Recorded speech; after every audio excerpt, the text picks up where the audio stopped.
என்னாச்சு? என் பொண்ணு எங்க இருக்கா? அவ செத்திருந்தா கூட நெருப்புல போட்டுட்டு நிம்மதியா இருந்திருக்கலாம். அவ எங்க இருக்கா, எப்படி இருக்கான்னு தெரியாம அவளை மன்னிச்சு மறுபடியும் இந்த வீட்டுக்கு கூட்டிட்டு வாங்கன்னு கேட்கல. அவ எங்க இருக்கான்னு மட்டும் சொல்லுங்க. யார் யாரோ வந்து தேடுறாங்க. என் பொண்ணு எங்க இருக்கான்னு நான் தெரிஞ்சுக்க கூடாதா? என்ன பண்ண சொல்ற? நீ அந்த பாவத்தை 10 மாசம் தான் சுமந்த. ஆனா நான் இந்த அவமானத்தை காலம் பூரா சுமக்கணும். நம்ம பரம்பரை சுமக்கணும். உனக்கு எல்லாத்தையும் சொல்லிக்கிட்டு அழுகிறதுக்கு நான் இருக்கேன். எனக்கு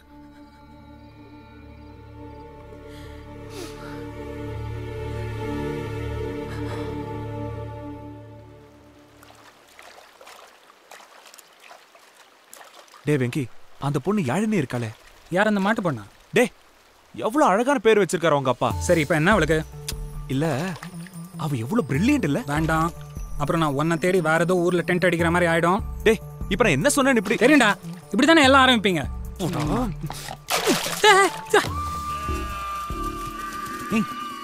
இந்த பாட்டி இதுக்கு முன்னாடி எங்கேயோ பார்த்த மாதிரி இருக்கடா. உன் ஃபேஸ்புக் ஃப்ரெண்டா இருக்கும். வேணா கேட்டு சொல்லிட்டா? ஏய், டே பொட்டு, இங்க என்னடா பண்ற? எங்க காட்டு பார்க்கலாம். குடுறா, பாத்துட்டு தரேன். ஹே, பாரு இத. அதுனா இது நீ. எவ்வளவு டீடைலா வரைஞ்சிருக்கான் பாத்தியா? ஆமா மச்சி. வாவ், சூப்பர்ரா. ஹே, இவனுக்கு அநேகமா ஆட்டிசமா இருக்கும்டா.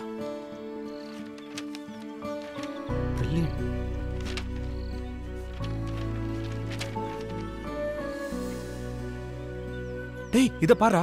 நான் முதல் வாட்டி ஊருக்கு வந்தப்போ வழி கேட்டேன்னு சொன்னல, அத வரைஞ்சிருக்காண்டா. அந்த கார் மேல இருந்த கீரல் கூட வரைஞ்சிருக்காண்டா.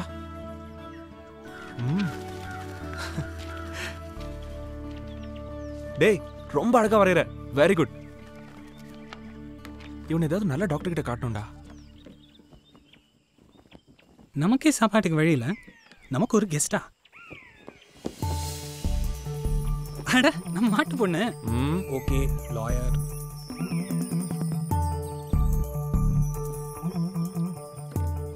ஹலோ, என்னங்க இப்படி திடீர்னு? ஏதாவது அனிமல்ஸ்க்கு அடிபட்டுச்சா? சே, நீங்க தங்கி இருக்கிற இடத்தை பார்க்கலான்னு வந்தேன். இந்த டென்ட் நீங்களே போட்டுதா? ஆமாங்க, இந்த NCC ஸ்கவுட் இதெல்லாம் இருந்ததுல கத்துக்கிட்டேன். அடிக்கடி இந்த மாதிரி எங்கேயாவது போய் டென்ட் போட்டு தங்குவேன். ஆமாங்க, அப்படியே 2 சிங்கம் புலி கரடி எல்லாம் வளர்த்துட்டான்னா சர்க்கஸ் கம்பெனி நடத்தலாம். அதுல ப்ளூ கிராஸ் ப்ராப்ளம் வரும். அதனால தான் இவனை மட்டும் வச்சிருக்கேன். உங்க 2 பேரும் டிஃபன் அதெல்லாம் எது கொடுங்க. ரொம்ப தேங்க்ஸ். அப்புறம் சண்முகத்தை பத்தி இன்னும் சில இடங்கள்ல விசாரிக்கலாம்னு தோணுச்சு. சூப்பர். இட்லி தேங்காய் சட்னிடா. நீங்க முதல்ல சாப்பிடுங்க, கிளம்பலாம். அப்படியா? தரவா செக் பண்ணிட்டீங்களா? ஓகே. இல்லைம்மா, சண்முகம் ராஜேஸ்வரிங்கிற பேரில் எந்த கல்யாணமும் ரிஜிஸ்டர் ஆகலை. சார், அவங்க 2 பேரும் தமிழ்நாட்டில் வேற எங்கேயாவது ரெஜிஸ்டர் மேரேஜ் பண்ணியிருக்காங்களான்னு கண்டுபிடிக்க முடியுமா? அது ரொம்ப கஷ்டம் தம்பி. இந்த சிஸ்டம் பூரா இன்னும் கம்ப்யூட்டரைஸ் ஆகலை. நாங்களே பல இடங்களில் பழைய ரிஜிஸ்டர் வச்சு தான் புரட்டிகிட்டு இருக்கோம். அதுக்கு ரொம்ப டைம் ஆகும். நாளானா பரவாயில்ல சார். இந்த இன்ஃபர்மேஷன் மட்டும் கிடைச்சா எங்களுக்கு ரொம்ப உதவியாக இருக்கும். ஓகேம்மா, நான் ட்ரை பண்ணுறேன். Thank you sir. வரோம். உங்களுக்கு தெரியாத விஷயம் இல்லைம்மா, இது கொஞ்சம் பெரிய இடத்த விவகாரம். பார்த்து கேர்ஃபுல்லாக ஹேண்டில் பண்ணுங்கள். இதான் தெரிஞ்சுதான். சார் சார் சார், ஒரு நிமிஷம். கருப்பு சட்டை போட்டு ஒருத்தர் நிற்கிறாரு, அவர் பாருங்க சார். அவர் தான் சார் லக்ஷ்மணன். அவருக்கு தான் ராஜேஸ்வரியை கட்டி கொடுக்குறதா இருந்துச்சு. அவரும் இதே ஊர் தான், பசுபதியாவுக்கு சொந்தம் கூட. ஆனால் கல்யாணம் நின்னதால் இவருக்கும் சரவணனுக்கும் சண்டே ஆகி இப்போ 2 குடும்பத்துக்கும் பேச்சுவார்த்தையே எல்லாம் போச்சு சார். நானும் இதே ஊரில் தான் இருக்கேன். எனக்கு இதெல்லாம் தெரியவே இல்லையே. உங்களுக்கு நிறைய வேலை வெட்டிக்குதுமா. சரி வா.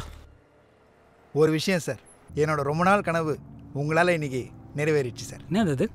இந்த ஊரில் காரில் கெத்தா சுற்றணும்னு ஆசைப்பட்டேன். அது நடந்துச்சு சார். என்ன, இந்த மாதிரி ஒரு கூலிங் கிளாஸ் தான் பாக்கி. அது மட்டும் இருந்துச்சுன்னு வச்சிங்களேன், காலனியில் நம்ம லெவலே வேறு சார். அவ்வளோதானே?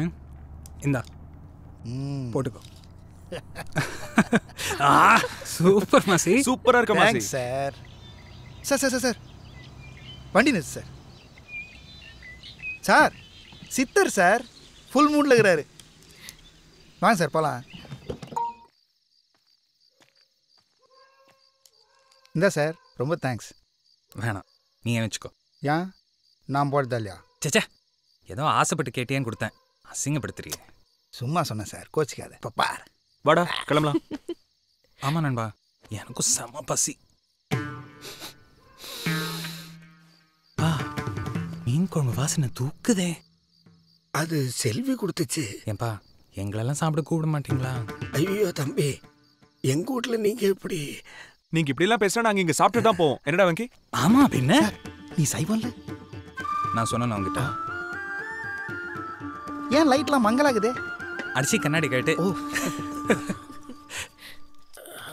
அப்ப பாத்து. ஐயா வே, கண்ணு தெரியாம கீழே ஊத்த போறேன். ஏன்பா அவ்வளவு கஷ்டப்பட்டு பாக்குறீங்களே, ஒரு கண்ணாடி போட்டு கூடாது? உடஞ்சு போச்சு, மாத்தணும். ஓ, ஏன் செல்வி, உன் தம்பி இருக்கானே, அவன் எந்த டாக்டர் கிட்டயும் காட்டினது இல்லையா? காட்டிட்டோம், ஒன்றும் பண்ண முடியாதுன்னு சொல்லிட்டாங்க. அவன் பாட்டு இருப்பான். என்ன, ராத்திரி ஆனால் கோயில் மண்டபத்தில் போய் படுத்துட்டு காலைல ஆனால் கரெக்டாக வந்துடுவான். முதல்ல கொஞ்சம் பயமாக தான் இருந்துச்சு, அப்புறம் பழகிடுச்சு. சித்தர் சொன்னார், அவன் கடவுளோட பிள்ளை, அவனுக்கு ஒன்றும் ஆகாது, அவன் இந்த ஊருக்கே காவலன்னு சொன்னார். அதுலேருந்து நாங்கள் எதுவும் கேட்டுக்கிறது இல்லை.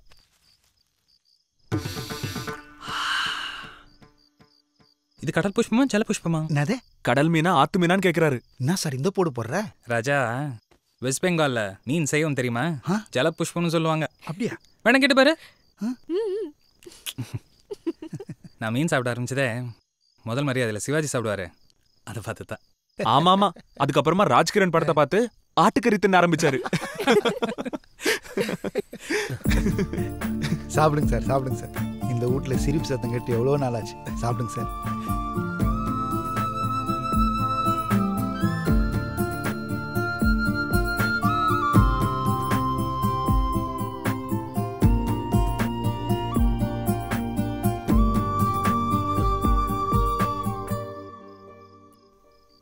இன்னைக்கு சமூகத்தோட பிறந்த நாள்.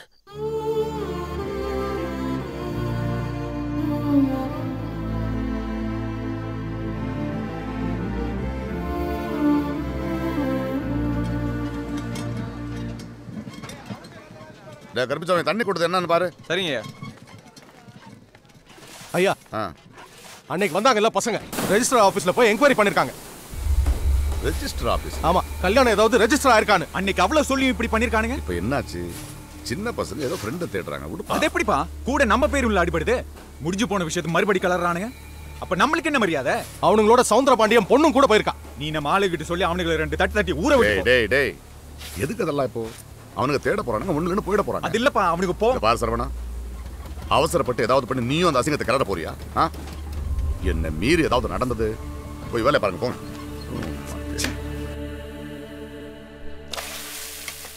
இப்படி சண்முகத்தை தேடுறதுக்கு பதிலாக பேசாமல் இந்த ஊரில் நிலக்கரி கிடைக்குமா, பெட்ரோல் கிடைக்குமானா தேடி இருக்கலாம். நாட்டுக்காவது நல்லது. இவ்வளோ சின்ன கிராமத்துல யாருக்குமே தெரியாம லவ் பண்ணிருக்கானே. இங்க கிளாஸ் பொண்ணுங்க கிட்டயே பேச மாட்டான் யாரு நீ? ராஜேஸ்வரி கூட பொதுவா யாரோடையும் ரொம்ப பழக மாட்டா. அவளுக்கு ரொம்ப க்ளோஸ்னா அவளோட அண்ணி மட்டும்தான். அப்ப எங்க மீட் பண்ணாங்க, எப்படி லவ் பண்ணாங்க? காதல் தோன்றுவதற்கும் மறைவதற்கும் அற்பமான காரணங்களே போதுமானது, ஜெயகாந்தன் சொன்னது. என்ன கேட்டா இந்த உலகத்தோட உச்சபட்ச சுயநலமே இந்த காதல் தான் சார். அந்த கர்மம் மட்டும் வந்துச்சுன்னா மனுஷனுக்கு எல்லாமே மறந்துது சார். 1 minute. ஹாய், நான் ராஜேஸ்வரியோட ஃப்ரெண்டு. உங்ககிட்ட கொஞ்சம் பேசணும். உள்ள வாங்க. நான் கோயம்புத்தூரில் படிக்கிறேன். போன ஜூன் மாதம் லீவுக்கு வந்துட்டு மறுபடியும் கோயம்புத்தூர் போகிறதுக்காக பஸ் ஏறினேன். ராத்திரி 8 மணி இருக்கும். பஸ் ஸ்டாண்டில் நல்ல கூட்டம். எங்கள் பஸ்ஸுக்கு முன்னாடி சென்னை போகிற பஸ் ஒன்று கிளம்புச்சு. அப்போது சண்முகம் அவசர அவசரமாக பஸ் ஸ்டாண்டுக்குள்ளே ஓடி வந்தார். அவர் பின்னாடியே ஒரு பொண்ணு வந்தா. துப்பட்டால முகத்தை மூடி இருந்தா. ஓடி வந்த வேகத்துல அவ துப்பட்டா விலகி அவ முகம் தெரிஞ்சிச்சு. பார்த்தா அது ராஜேஸ்வரி. எனக்கு என்னன்னு புரியறதுக்குள்ள 2 பேருமே பஸ்குள்ள ஏறிட்டாங்க. அதுக்குள்ள என் பஸ் கிளம்பிருச்சு. அதுக்கப்புறம் நடந்ததெல்லாம் கேள்விப்பட்டேன். எதுக்கு வம்புன்னு தான் இது வரைக்கும் யார்கிட்டயுமே சொல்லல. இப்ப நீங்க அவளை பத்தி விசாரிச்சுட்டு இருக்கதா என் ஃப்ரெண்டு ஒருத்தி சொன்னா. அதான் உங்ககிட்ட சொல்லிட்டு போலான்னு வந்தேன். என்னடா இது, நாம அவனை இங்கே தேடிட்டு இருக்கோம், அவன் சென்னையில் இருக்கான்றாங்க.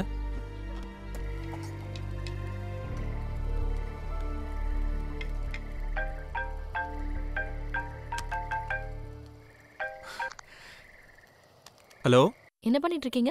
சப்பாத்தி சுட்டுக்கிட்டு இருக்கேன். ஒரு இன்ட்ரெஸ்டிங் இன்ஃபர்மேஷன் கிடைச்சது. சொல்லுங்க. சண்முகமும் ராஜேஸ்வரியும் எங்க மீட் பண்ணி லவ் பண்ணிருப்பாங்கன்னு கேட்டீங்கல்ல? 2 பேரும் லைப்ரரியில தான் மீட் பண்ணுவாங்களாம். அதுக்கு தான் புக்ஸ் படிக்கணும்னு சொல்றது. ஏன் நீங்க படிக்க மாட்டீங்களா? உங்க அளவுக்கு இல்ல. நான் நிறைய படிப்பேன்னு உங்களுக்கு யார் சொன்னது? அதான் ஜெயகாந்தன் பத்தி எல்லாம் சொன்னீங்களே. காதல் தோன்றுவதற்கும் மறைவதற்கும் அற்பமான காரணங்களே போதும்னு. அது உண்மைதான் இல்ல? இது வரைக்கும் அதை பத்தி எல்லாம் யோசிச்சது இல்ல. இப்ப யோசிச்சா உண்மைன்னு தோணுது. Okay, good night. Good night. Chapati வேகுவதற்கும் கருகுவதற்கும் அற்பமான காரணங்களே போதுமானது. சாரிடா, உனக்காக இன்னொரு சப்பாத்தி.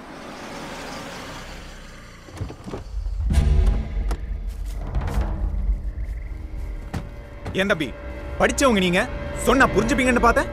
ரெஜிஸ்டர் ஆபீஸ்ல போய் விசாரிச்சிருக்கீங்க. சரி போட்டுன்னு பார்த்தா ஊர்ல பல பேர்கிட்ட விசாரிக்கிறீங்க.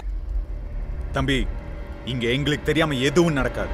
இப்பவும் ஒண்ணு கேட்டு போல, மரியாதை இந்த கூடாரத்தை காலி பண்ணிட்டு ஊருக்கு போய் சேருங்க. சார், நாங்க எங்க ஃப்ரெண்டை தேடிக்கிட்டு இருக்கோம், அவ்வளவுதான். கூட எங்க பொண்ணையும் சேர்த்தியில தேடுறீங்க. நீ ஒவ்வொரு தடவை அவ பேர் சொல்லி விசாரிக்கும் போதும் எங்க ஜாதிக்காரங்களுக்கு கோபம் ஏறிட்டே போகுது. நாளைக்கு ஏதாவது கலவரம் வெடிச்சா அந்த காலனியே காணாம போயிடும். இதோ பாருங்க, சண்முகத்தை தேடுறது நாங்க. இதுக்கும் அந்த காலனி மக்களுக்கும் எந்த சம்பந்தமும் இல்ல. உன்னோட இந்த விளக்கத்தை எல்லாம் நாங்க வேணா கேட்கலாம், ஊர்ல மத்தவங்க எல்லாம் கேட்க மாட்டாங்க. கடைசியா சொல்றேன், இது முடிஞ்சு போன விஷயம். ஓடி போனவங்க எங்கேயோ இருப்பாங்க. அது தெரிஞ்சா போதும், நாங்களே போயிடுவோம். இவ்வளவு தூரம் மரியாதையா சொல்றோம், திரும்ப திரும்ப அதையே சொல்ற. யார் நீ? உனக்கு எதுக்கு இந்த வேலை? நீ என்ன சண்முகத்துக்கு மாவனா மச்சானா? அவன் எங்க ஃப்ரெண்டு. என்னடா ஃப்ரெண்டு? ஃப்ரெண்டுனா ஃப்ரெண்டு தான். நீங்க சொல்ற மாமா மச்சானை விட அது பெருசு. என்னடா பள்ளி?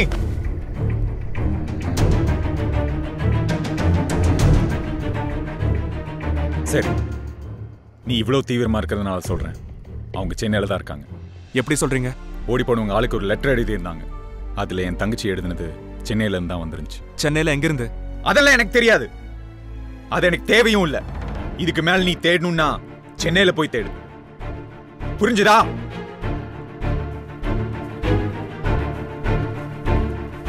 ஒருவேளை அவங்கள பார்த்தீனா திரும்பி இங்க வரவே கூடாதுன்னு சொல்லு.